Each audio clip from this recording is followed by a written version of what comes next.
What is going on, guys? My name is John and welcome back to yet another video. A couple months back, I took on the challenge of completing the entire Pokedex in Pokemon Emerald, which captured the harsh reality that a lot of older Pokemon games' Pokedexes were genuinely too difficult, and more importantly, too expensive even when they were released. While Generation 3 is widely known for how tedious it can be to complete, the previous generation definitely wasn't a cakewalk either. The Game Boy Pokemon games were truly the infancy of the franchise, which means that there were a lot of mechanics and features that really hindered your game experience. After coming across an original copy of Pokemon Crystal at a convention for a reasonable amount of money, I decided to challenge myself again to get all 251 Pokemon as fast as possible. And this is how it went. Per usual, the game plan was obviously to complete the entire Pokedex, but to make things a lot more difficult, I decided that I wanted to create a living dex, which means that I just have to catch each individual Pokemon rather than just having the evolution entries. And while it's well known how structurally flawed the original games are, I'm going to be doing this entire challenge legit. No duplication, no crazy tricks, just pure, tedious gaming. Our adventure begins in New Bark Town, where we get to pick our first Pokemon, and per usual, I give this option to my Twitch chat. Now, out of the three options, there is one clear winner, especially when you want to get through the game as fast as possible.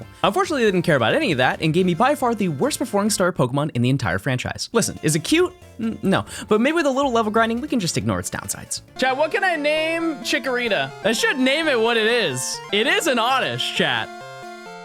It is an Oddish. After going through the initial storyline with meeting your rival and Mr. Pokemon, we're finally set free to make our way to the first gym, but more importantly, to start working on our Pokedex. After grabbing a couple first route Pokemon, we've come across our first dilemma: time. The concept of time-based encounters of Pokemon is definitely not exclusive to this game. I mean, by this point, there's gotta be at least 100 that you can only find at night. However, unlike the current games, changing the clock wasn't exactly an intended feature. The developers really wanted players to experience this game in real time, as Gen 2 introduced time-based events. The bug-catching contests, daily lottery, rides on the SS Aqua only on certain days, and even time trainer rematches. While nowadays the in-game time is tied to the console's clock, these games are tied to the battery and require a set code. By using your name, ID number, and money from your trainer card, you can calculate the code to reset the clock. An interesting fact is that this feature is not even available in the Japanese versions of the Gen 2 games, which means to my knowledge, you just have to wait. But let's not act like the English versions can be casually accessed either. Just as a quick reminder, it is down B, select, let go of down and B, hold up and left, and then let go of select. As we know. With this, I was able to get some non-day encounters like Ladybah and Hoot Hoot, and with 11 Pokemon registered in my dex, I took down Faulkner's team and made my way to the second gym. In the Pokemon Center, I was given the secret egg, collected the old rod for later, and took care of the events around Azalea Town, which is home to a new mechanic. Deep inside Elex Forest, you can talk to a man who will teach one of your Pokemon Headbutt. By interacting with the short trees, you have a chance of encountering a bunch of exclusive Pokemon, however, some are a lot more rare than others. While Pokemon like Weedle, Caterpie, and Spearow can be encountered in most trees, there are special Pokemon like Heracross that can only be found in rare trees, which are randomly scattered across every area in the game. Despite having a 30% encounter rate, headbutting every tree multiple times would be an absolute chore, and thankfully there are websites that can calculate where they are with your trainer ID, so thankfully this really shouldn't be a problem at any point in the challenge. After getting the bike and goldenrod, the egg hatched into Togepi, which is a really great segue into the next game plan. Right below the city is the daycare, which will definitely come into play later in the challenge, but by talking to the man inside, he will give us the odd egg. This specific egg will randomly hatch into one of the baby Pokemon with significantly boosted shiny odds. By saving before talking to him, you can get different results, and I decided that I would just keep trying until I got something cool.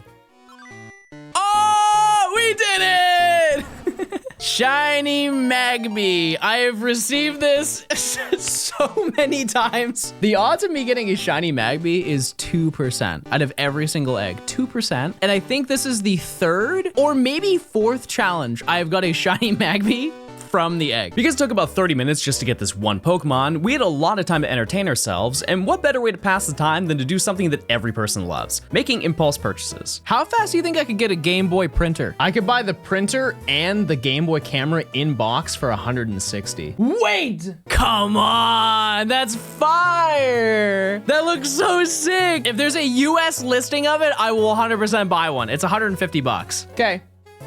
It's on the way. I spent $200 on a Game Boy printer. Now, a question you're probably wondering is, in comparison to the ridiculous price of Generation 3, how much would it cost for me to do this on my own? And thankfully, it's not as expensive, but that doesn't mean that it's cheap. Once again, we'll be keeping totals of everything needed for this challenge, so let's begin with the main game. I was able to get a copy of Crystal for about $150, which is pretty average for how good this copy looks, and while I'm playing this on an Analog Pocket, you can find a Game Boy Color for as low as $40 if you want the authentic experience. For a lot of you, there's one thing you've been dying to point out. Yes, these games were released on the 3DS Virtual Console for $10. And while that is a good option, because the servers are gone, this is currently the only way you can purchase these games, which is absurd that over nearly 25 years, they've only been available twice. If the Pokemon Company is watching this, please do a physical release. Also, thanks for inviting me to Worlds, that's pretty cool. One final expense that has to be noted is just like the GBA games, these games need batteries. The difference, however, is that unlike those games, the save files are tied to the battery, so if the battery dies, so does the save. On the upside, these are super cheap and most quality batteries can last well over 20 years. After this, I managed to spend more time in the area catching some necessary Pokemon, which is when I had this happen.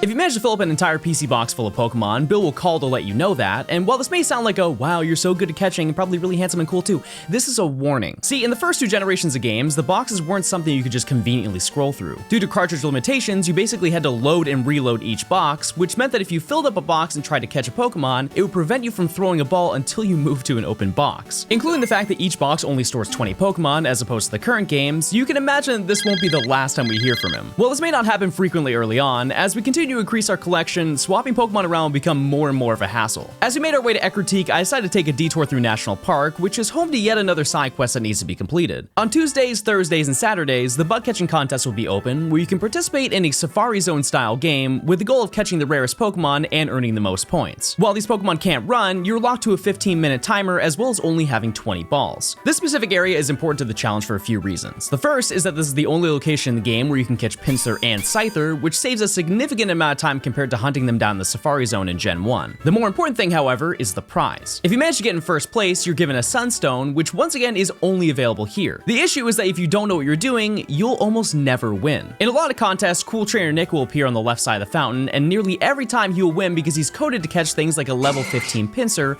which, fun fact, is not even available in the park. While this may not seem like it matters, the way scores are calculated is by totaling the stats and the IVs of the Pokemon you caught, with a max score of 386. Because this includes the HP stat, it's statistically impossible to win if you bring down the Pokemon's health, as it tracks the current HP rather than the total the Pokemon can have. Fortunately, I was able to catch a Scyther first ball and win the contest on my first try, but we'll have to take this on again later to get the rest of what we need. In the same area, I went on my way to fight bug catcher Arnie, who will give me his phone number after the battle. While in 99% of cases I would prefer to not be constantly called by every trainer in the game, certain trainers will activate special events, which hopefully will come into play later to make this challenge easier. After catching the static Sudowoodo, I went into the Burn Tower to continue the story. I always thought that this guy here was Solid Snake. It's Morty, but like, Eugene is here, so I decided to investigate the tower with him. In the basement, we can awaken the legendary beasts, which will allow them to roam throughout the region, but additionally begin the Eugene storyline to hunt down Suicune. With the good rod obtained in Olivine and the gift Shuckle in Cianwood City, I took down Jasmine to get the 6th badge and evolved to get Meganium to finish the first day with a total of 36 Pokemon registered, which is nearly 15% of the way done in only the first day. Off-stream, I decided to do a little level grinding to make the next day easier, and I ended up encountering Entei, and obviously it ran away immediately, but this will actually make the challenge a lot easier when the time comes to hunt them all down. To start out day 2, I decided to make my team a little bit stronger by obtaining a Pokemon in most playthroughs it's never used, Golem. Because this is a trait evolution, I decided to use my copy of Silver, which is not only a requirement to complete my dex, but unfortunately another purchase that needs to be made. With another Game Boy and a basic link cable added to my list, I was able to obtain one of the 10 required trait evolutions to add to my dex. After making my way through the Lake of Rage to deal with exploding pineco trees, I was able to add yet another shiny Pokemon to my collection. let me hear it!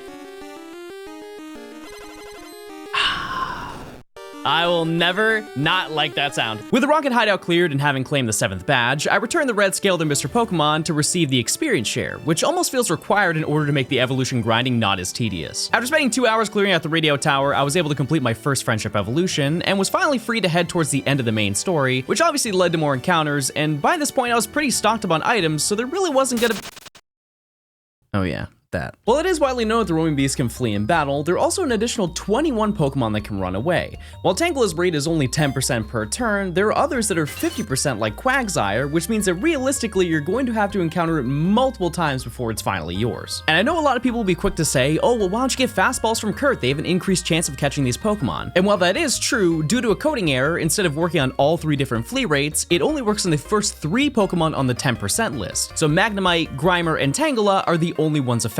More importantly, unlike Heart Gold and Soul Silver, there's only 1 apricorn tree for each ball in the region, which means that realistically you can only get 1 ball per day. Heading into Ice Path, I grabbed a couple more Pokemon like Jinx, which will unfortunately be on the team later, and I took on Claire's gym to collect the 8th badge. Well, this wasn't too necessary. I went to the Dragon's Den after all this to grab the Extreme Speed Dratini, which is only level 15, but thankfully we can catch much higher level ones, as this is arguably the hardest evolution in the entire game to complete. On the way to Elite Four, I stopped to see Professor Elm, where he gave us the Master Ball, which I figured now was the appropriate time to actually build a team that was able to beat the main story. Because by this point I'd already encountered Entei, I decided that this was the best fit for the team, but how am I gonna find it? Well, you can do the old trick of just going back and forth between routes to check. There's actually a science to getting them a bit faster. By flying to Violet City and checking Entei's location, there's a very high chance that it will move to a certain route around the city if you bike in the correct direction. With a little trial and error, I managed to encounter it and catch it, but there's still one more of them that I want to get. Because we're playing Crystal, Suicune is actually not a roamer and will just appear in the Tin Tower if you complete all the events with Eugene. After some trial and error, I was able to get this as well, and collected the second member of the gay roaming trio. En route to the Pokemon League, I made sure to grab one of the only Moonstones available in the game, before essentially using Suicune to mop through the entirety of the Elite Four. I honestly don't think at any point I had a problem, even with Lance's team, but finally I could say I was done.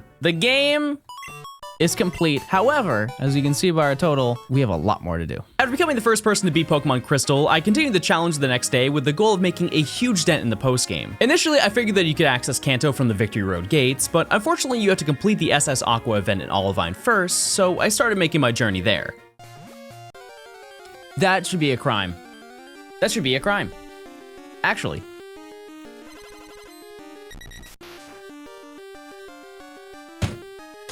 Chat, I genuinely... How does this happen every video? Every single video! It's almost not even believable at this point. If you don't know, chat, this is a 1 in 8,192 chance. Let's hope you have room in your box. Don't troll me. Do not even think about trolling me right now. Now you're probably thinking, this thing can flee, can it? And shockingly, no, it can't. I checked. However... Oh my god, no! Okay, it's better than 0. It's better than 0. Okay, let's just look at the upside. I don't really know what the upside is. I have a 25% chance at full health. At full health, it's a 1 in 4. If I can manage, it's a 69% chance. Of course it's a 69% chance. I know 1 Sonic Boom doesn't KO, but I want to see what 2 Sonic Booms does. This Doduo has either 57 or 61 HP. I'm gonna use Sonic Boom. Pray that this does slightly over half. If it does more, that's it. Magma, I don't know if you know what's going on right now. Can't bring it down to 1. However, that's pretty good. That's pretty solid. That's true. That is true. I can confuse it. Anybody who's telling me to throw the ball because they're impatient, I'm going to eat your internet cable. And I'm going to charm so it goes down. Okay, that's enough. That's enough. I'm so glad I charmed it, because if I didn't charm it, we would have been in a bad situation. 1 ball and a dream.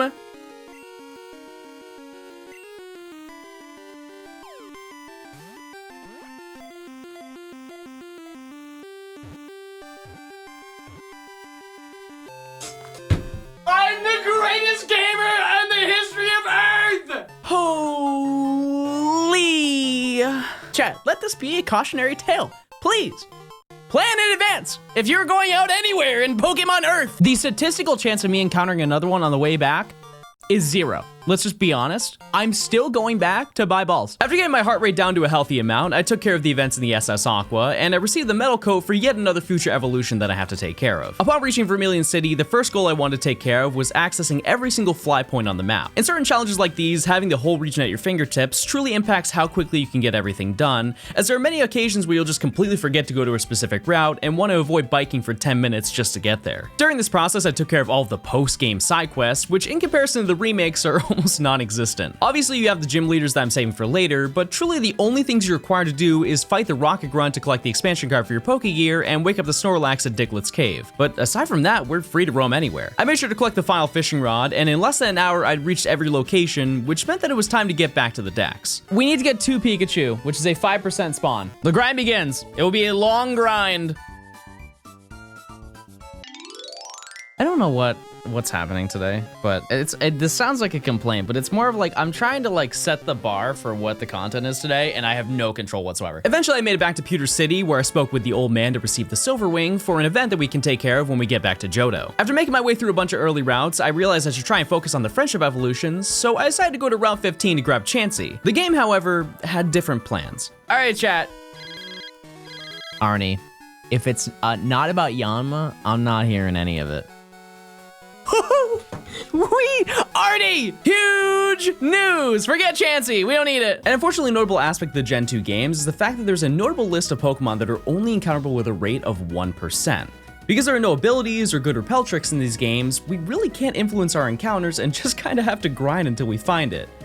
That is, unless certain trainers call us. After Arnie calls us, Yama will have an encounter rate of 30% in the area for the rest of the day, which obviously saves an absurd amount of time if we're gonna pull it off for the 6 rare Pokemon that we have to do this with. Despite getting rid of one 1%, we're now tasked with getting another. While I did have to grab a couple Pokemon on Route 15, I spent over an hour on one route without seeing a single Chansey, so all that time saved with Yama probably just balanced out. You know, I have been just in this one patch of grass. Chansey, let me finish my bit. Let me just finish my bit. I was gonna be funny. I was gonna be like, well, maybe I should check the other patch of grass, and then I checked the other patch of grass. Never mind. That only took almost an hour and a half. Okay, let's find Skiploom, guys.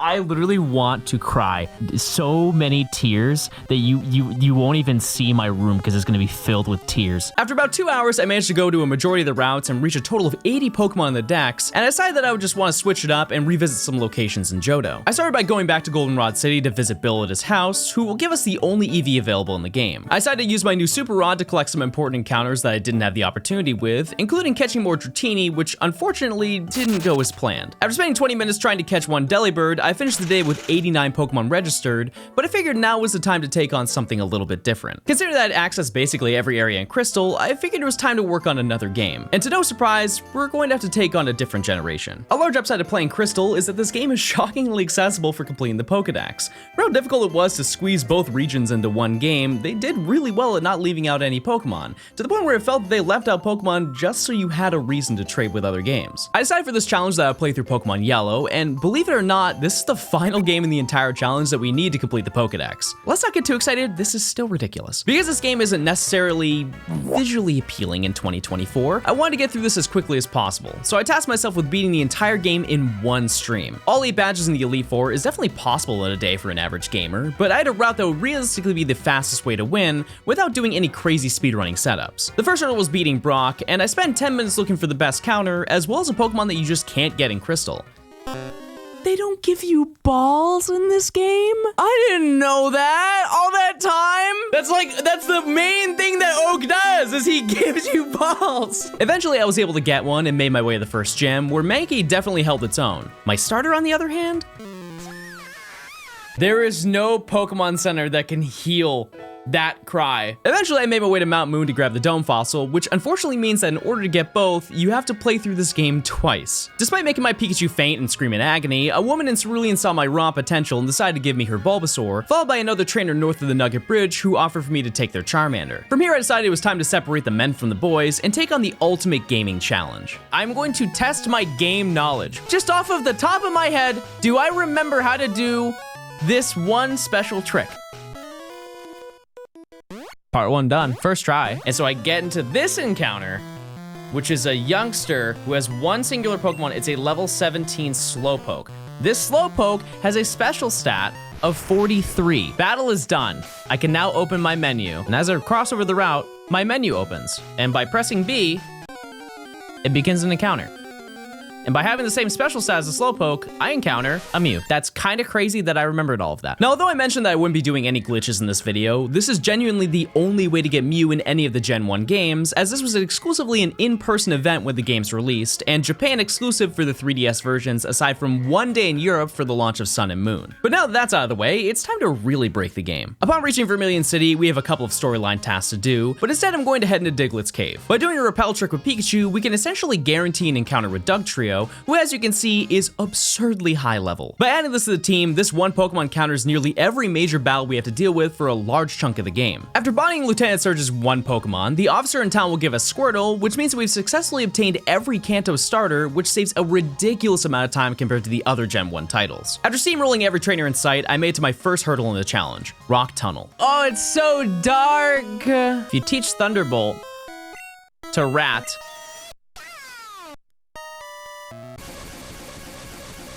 and you get a secret cutscene, and it brightens up the...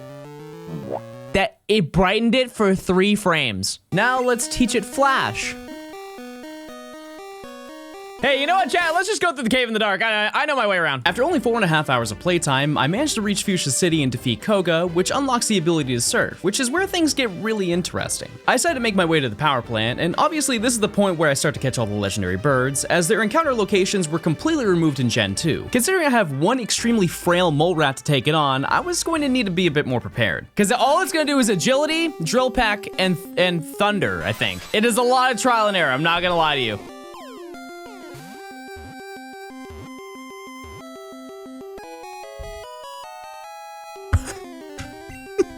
This is supposed to be hard. It was supposed to take a long time. That was 3 balls. With this monster on the team, there's genuinely nothing that can stop us. I mean, look at Erica's team. This is just bullying. After running through Silphco, I was able to get another Master Ball, and it should be pretty obvious as to what we're saving this for. To help a little with the Elite Four, I was able to really quickly catch Articuno in the Seafoam Islands at full health, and took down the rest of the gyms before making my way to Victory Road. Inside, I was able to grab the final legendary bird, and as you can imagine, the Elite Four was laughable, arguably easier than Johto's. In a little under 6.5 hours, I managed to clear through the whole game and catch almost every Pokemon that I needed. However, there was one more that I wanted to get before I ended the stream. Now that Cerulean Cave is accessible, I was able to go inside and catch the strongest Pokemon in the game. It's Mewtwo time, who has one of the most absurd stances in the history of Pokemon. Yeah, I'm just chilling in my cave, man. You want to fight or something? You showed up to the wrong place, buddy. Genetic. You know what else is genetic?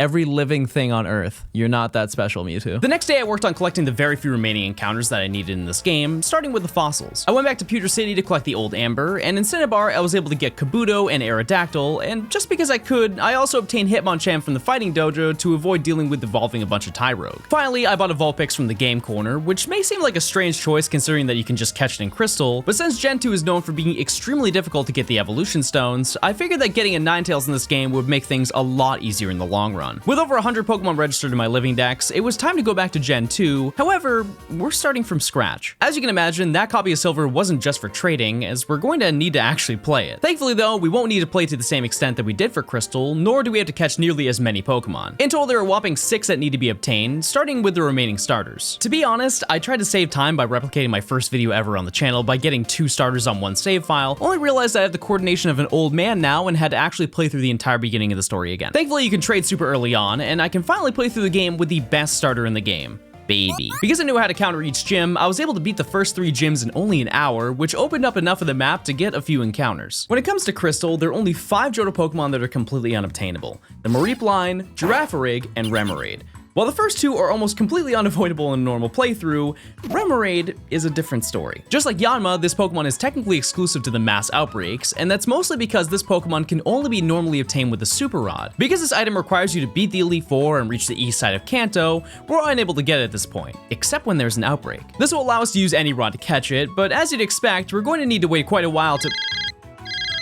I promise you this challenge was hard. With this COD, I was all done with Silver, but there was still something I wanted to do. Earlier in this playthrough, we ended up coming across a storyline-based Pokemon. Red Gyarados. Everybody knows, everybody's favorite shiny Pokemon. But what if I told you that we could turn this into something better? By sending this Pokemon to Yellow, we can go into battle and encounter a Ditto. Okay, so here's the game plan. We're gonna mimic and copy transform. And then Ditto is going to transform into us. And then what we're going to do is take Ditto's transform. Ditto is gonna transform into us again. And then we're gonna transform into Ditto. And now we are ourselves, but them followed by ourselves. And by copying the stats of the Gyarados, it's shiny. Now, once again, I know that I said I wouldn't do any glitches in this challenge, but this one just makes a future section a little bit more entertaining, and personally, I think it paid off. Off stream, I traded all the Pokemon I caught in Yellow and Silver all the way to Crystal, which meant that I was fully prepared to get back to the game we all wanted to see.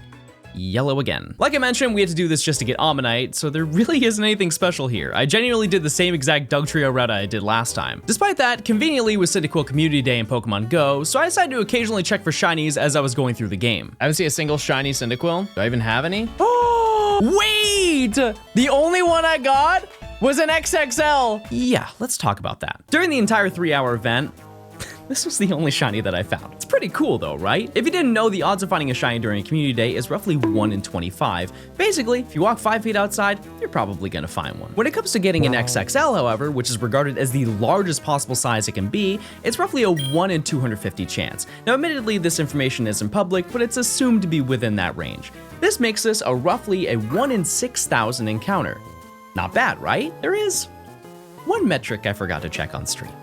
It had perfect IVs. Now here's the thing. You're probably thinking, cool, you got it from your research, that's pretty awesome. Nope.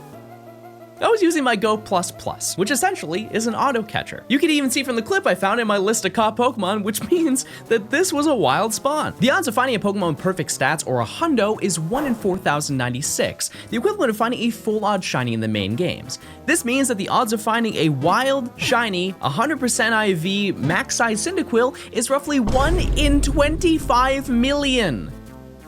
I found this out a week after this stream happened. Anyways, that's somehow the highlight of playing through Pokemon Yellow. After a little under 4 hours, I managed to revive the fossil and immediately traded to Crystal to complete everything that I needed to do in the side games. I realized I honestly skipped over a ton of locations between both regions, so I figured that this was by far the most important thing that I needed to do. I began by catching a Zubat to throw in my party to tackle another friendship Evo, and I challenged the first 4 gym leaders to help it gain some XP. From here, I followed my list of encounters, which kind of just resulted in me jumping from region to region, which eventually led me to the entrance of Mount Motor. Out of every cave in the franchise, I'm pretty confident this one is the least visited, at least for me considering that there's nearly nothing here, but for this challenge there's one gift that is absurdly easy to miss. If you can make your way through the surfing maze, you'll eventually reach the Karate King, who will challenge you to a battle. If you defeat him, he'll give you a Tyrogue, which aside from the extremely rare chance for you to get an egg, it's the only one in the game. It's important too that you have an empty party slot, or else you'll have to claw your way through this entire area twice. After visiting a few more routes, I had successfully reached the halfway point in the challenge, and I felt that I was deserving of a much needed break. So I decided to take on the second half of the bug catching contest. Once again, this time around, I had to come in first place with Pinsir. Based on the stat totals, it's a little bit worse than Scyther, but I encountered a level 14 one on the first encounter, so it should be easy, right? We're ready to ride. The chances of me losing this would be like 5%. William, who cut a Butterfree. If that's third place, chat. How did I lose? Note the points.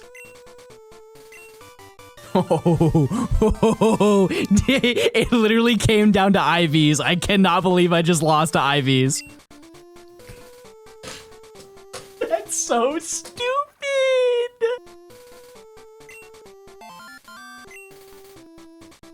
Get a Pinsir in the 370 points.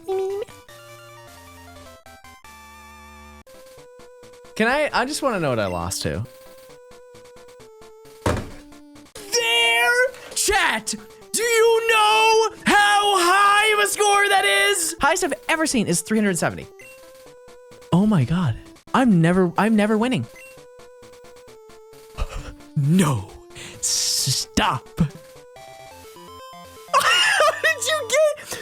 How did you get a Venonat? Surely I beat you. I'm free! This took 2 hours. On the 7th day of the challenge, I knew that although I was only a little over half done with the dex, I was getting close to finishing the hardest part of the challenge. I spent the morning taking on the rest of the fishing encounters, most importantly finding a quillfish to avoid waiting for a phone call, caught a few more low percentage Pokemon, and went to the ruins of Alph to complete a few things. I finally solved the first puzzle to unlock the unknown encounters, but there are actually a few more Pokemon that are exclusive to this area that can't be obtained anywhere else. By going back into Union Cave, we can head downstairs to access a secret back area of the map that contains Natu, Smeargle, oh cool, another shiny, and even a special encounter in the depths of the cave. On Fridays at the lowest level, you can encounter a static Lapras. Obviously I could have just picked the free one that's in Pokemon Yellow, but this event is pretty often forgotten about, and it's the only time-based encounter in the game. After catching a few Pokemon and grabbing the King's Rock in Union Cave, I managed to finish getting basically everything that I could access, but there were a couple that I haven't addressed. Up until this point, I'd never encountered Raikou. I visited every location in Johto it can appear at more times than I can count, and I can count pretty high. But I knew the only way to get this was to simply bike. Yeah, I wish there was a cooler way to approach this, but I was just told to bike west of Ecruteak until eventually it would appear. In total, this took like 30 minutes, and although I have an arsenal of over 150 Pokemon, I really don't have anything to catch this, but I knew just what to use. I just needed money. So I made my way back to Kanto and buy the last 4 remaining gyms, evolved Golbat into Crobat along the way, and re-challenged the Elite Four to make around 100 grand, which we're going to spend on Listen, I'm not a fan either, but Jinx has two cool tricks, speed and sleep. By dumping a bunch of vitamins into speed and leveling it up to 40, it will outspeed almost every single legendary beast, regardless of what IVs it has. So I spent an hour leveling it up, and I guess the game realized that my luck was pretty trash for this Pokemon, and I encountered it on the first try with the Violet City trick. I went to battle with only 8 Ultra Balls, but I had this whole thing planned out. We plan ahead. This is what I really wanted.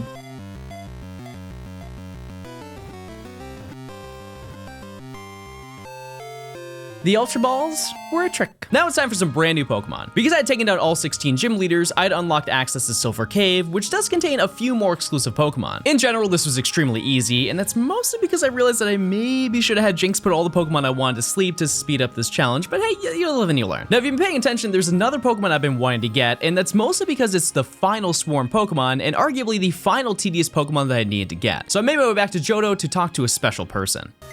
I'm the president. Thank you for your service, sir. It's an honor. Okay, 2 people. So, if we look at the phone, we have a collection of phone numbers. Thankfully, my mom and Professor Elm will never call me unless it's important. Eventually, at some point, he's going to announce and let me know that there is a Dunsparce swarm happening. He has called time and time again and said, hey, you wanna know about my Caterpie that lost to a Geodude and I ate some of its berries or something? I don't know. He just kind of like rambles. So we talked to our mom. She'll ask about money, and then she'll ask if it's daylight savings time. And when you do that, there's a 50% chance that every time that you do that, it will force a call. Chat, there is no way you're about to tell me on the first try. Yep, of course. There's a ton of Dunsparce now. This is supposed to be hard, chat.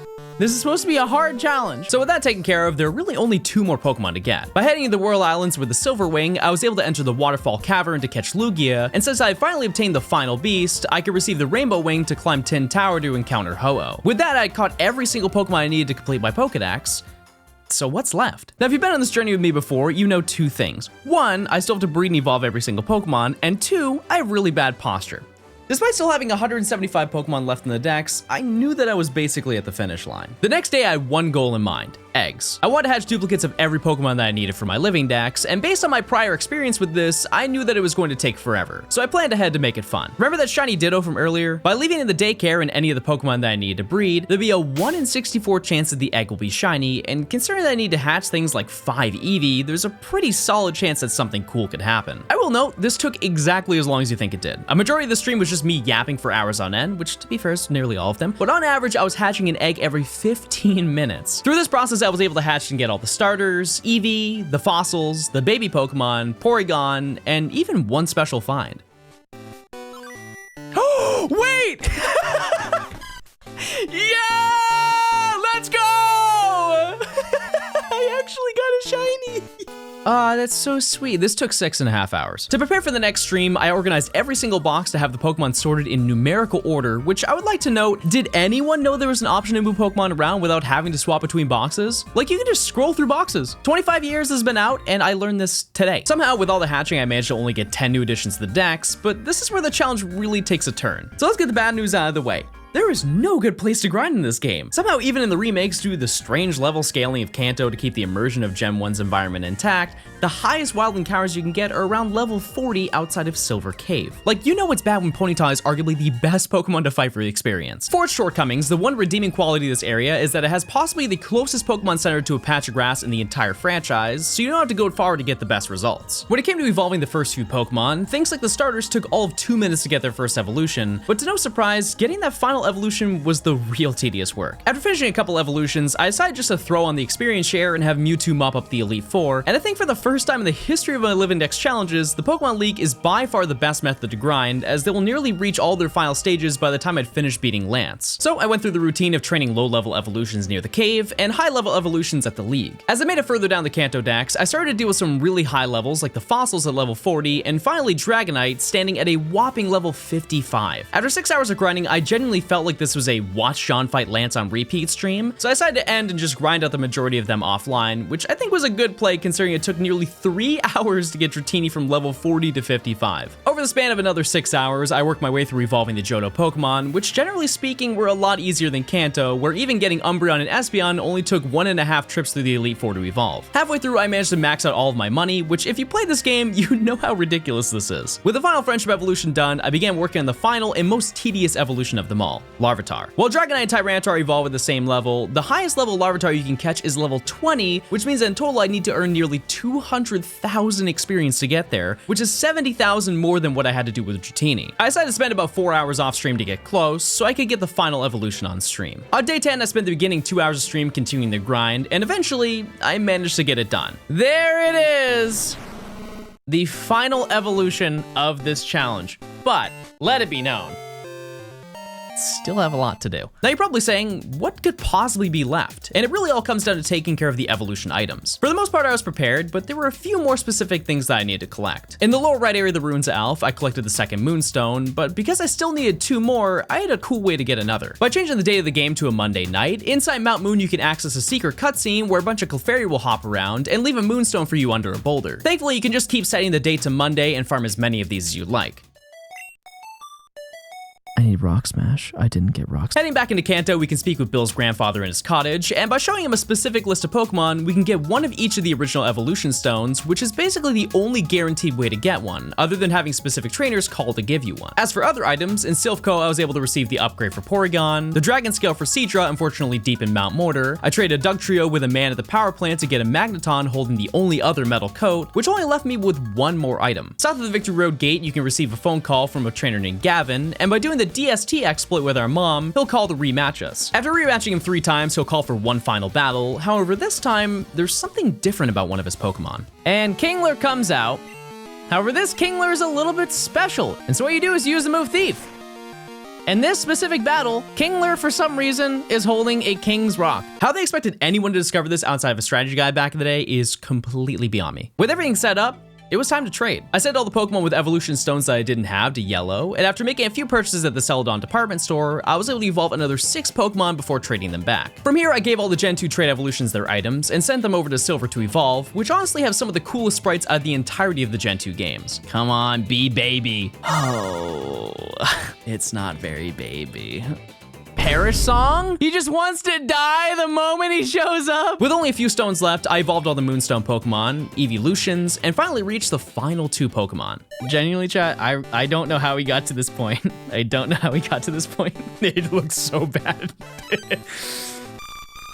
And with that, chat, I successfully caught every single Pokemon in Pokemon Crystal. So if you look here, you can see not only have I caught every single Pokemon, you can't really see it, we'll go to the PC, but I've done a full living dex of every single Pokemon in the entire game. I have seen 250 Pokemon, but also I own 250 Pokemon. So what in the world am I missing? Do you know what I'm missing? Leave it in the comments right now. Don't be shy. No wrong guesses. Unless you said Volcanion, then that's pretty wrong. That's actually not even... After beating the Elite Four, if you try to leave the Pokemon Center in Goldenrod City, a nurse will stop you from leaving and give you the GS Ball, and tells you should take it to Curtin in Azalea Town. What's that? I've never seen one before. It looks a lot like a Pokeball, but it appears to be something else. Let me check it for you. So here's the thing, chat. He has to check it for a whole day. All right, guys, I'll see you tomorrow. See you guys later. You just stay here. I'm gonna go to bed and we'll wake up and we'll keep going. Okay, see you guys. All right. Do you think it was gonna be that hard? No, of course we're gonna cheat. Of course we're gonna cheat. Helix Forest Shrine. It's in the honor of the Forest Protector. Oh, what's this? It's a hole. It looks like the GS Ball will fit inside of it. Wanna put the GS Ball in there? Yup. And there it is, the final Pokemon. After catching them all, beating the game, we get a Celebi. After a little under 100 hours across every game, I can confidently say this challenge took quite a lot longer than I expected, but this truly made me appreciate the current games and how far they've come to making the overall experience of the games better and more accessible. And while I can confidently say that I'm done with the challenge, I think there's still one more thing I can do. Unlike every other Pokemon game, basically, aside from Gens 1 and 2, there is a small feature that we can take advantage of. So we talked to Professor Elm, He'll call us, and I realize we don't talk to him for this. Okay, hold on. How's your Pokedex coming? Let's see. Current Pokedex completion level, 251 Pokemon seen, 251 Pokemon owned. If you're in the area, I hope you come visit again. And... you can't just say I'm cool, you have to give me something, I worked hard. I'm the game designer. Filling up your Pokedex is tough, but don't give up. Wow, excellent, you completed your Pokedex. Congratulations. And as you know, we get a diploma, which, you know, is that cool? Sure, that's pretty neat, right? We all love that. But you know what, chat? I want the real thing in my hand. As you can see right here, chat, I have a Game Boy printer. By connecting this to my Game Boy Color, I can straight up print it out. It will be that small. Unfortunately, I've had to say this to a lot of people in my life.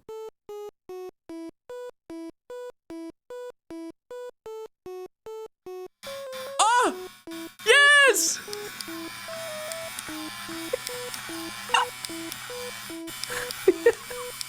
It's so worth it.